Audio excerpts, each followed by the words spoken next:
Then Israel sent messengers to Sihon, king of the Amorites, who ruled in Heshbon, and said to him, "Let us pass through your country to our own place." Sihon, however, did not trust Israel to pass through his territory. He mustered all his men and encamped at Jahaz and fought with Israel. Then the Lord, the God of Israel, gave Sihon and all his men into Israel's hands, and they defeated them. Israel took over all the land of the Amorites who lived in that country, capturing all of it, from the Arnon to the Jabbok and from the desert to the Jordan.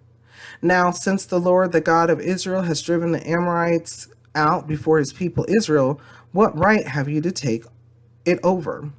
Will you not take what your God Chemosh or Chemosh gives you? Likewise, whatever the Lord our God has given us, we will possess. Are you better than Balak, son of Zippor, king of Moab? Did he ever quarrel with us, or quarrel with Israel, or fight with them? For 300 years, Israel occupied Heshbon, Aroer, the surrounding settlements, and all the towns along the Arnon. Why didn't you retake them during that time? I have not wronged you, but you are doing me wrong by waging war against me. Let the Lord, the judge, decide the dispute this day between the Israelites and the Amorites. That's an excellent answer. The king of Ammon, however, paid no attention to the message Jephthah sent him. Then the Spirit of the Lord came upon Jephthah. He crossed Gilead and Manasseh, passed through Mizpah of Gilead, and from there he advanced against the Ammonites. And Jephthah made a vow to the Lord: "If you give the Ammonites into my hands, whatever comes out of the door of my house to meet me when I return in triumph from the Ammonites will be the Lord's, and I will sacrifice it as a burnt offering." So, there's a question here as to what Jephthah was thinking at this time. It says, "Then the Spirit of the Lord came upon Jephthah."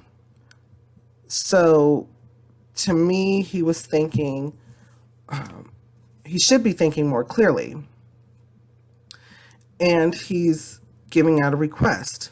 And so, we're going to see what this request leads to. And why.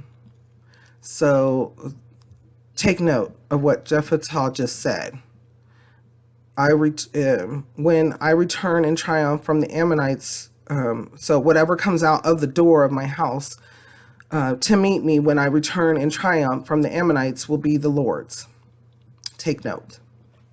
Then Jephthah went over to fight the Ammonites, and the Lord gave them into his hands. He devastated 20 towns from Aroer to the vicinity of Minnith, as far as Abel-keramim. Thus Israel subdued Ammon.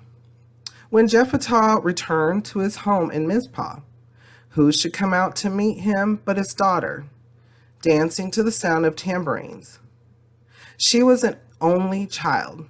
Except for her, he had neither son nor daughter. When he saw her, he tore his clothes and cried, "Oh, my daughter, you have made me miserable and wretched, because I have made a vow to the Lord that I cannot break." "My father," she replied, "you have given your word to the Lord. Do to me just as you promised. Now that the Lord has avenged you of your enemies, the Ammonites. But grant me this one request," she said.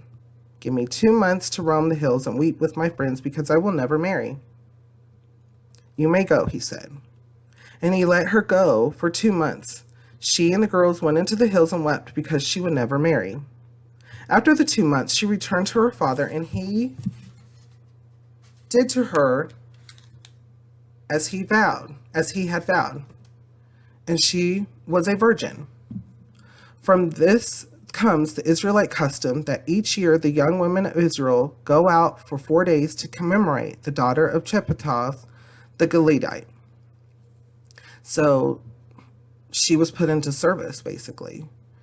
and she was put into service directly of the Lord, so she wouldn't be considered to just have a life where she would be given, go out, meet someone and such. She was now going to be in service for the rest of her life. And so she may have not thought about being in the Lord's service for the rest of her life, but now she is. And so she had emotions about it, about never being able to experience like a marriage. And so she went into direct service. So some people say that it was his thought process wasn't godly, that Jephthah's thought process was more arrogant. Some people think that no, this was intentional because God was trying to prove a point and show God provides what you ask for, and understand what you're asking for and how you're asking it.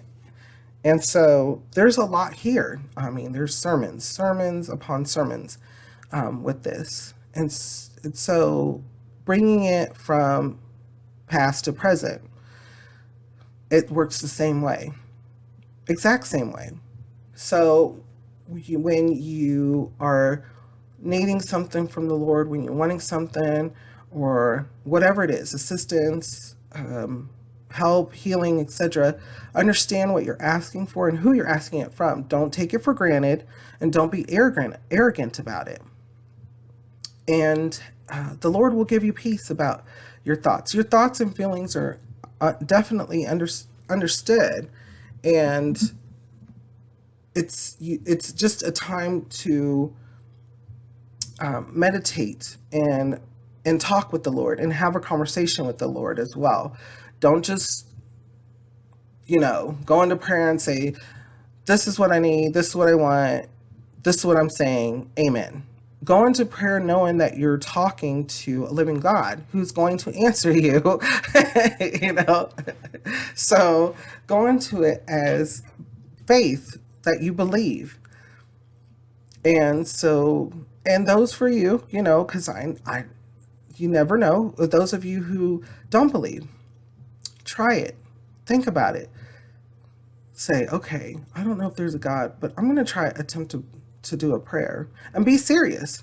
Be serious, because you can think that it's a joke, but even like they said, Balak and Balaam, I went to a sorceress and the person was thinking that, hey, I speak to spirits all the time, or make believe, or what have you.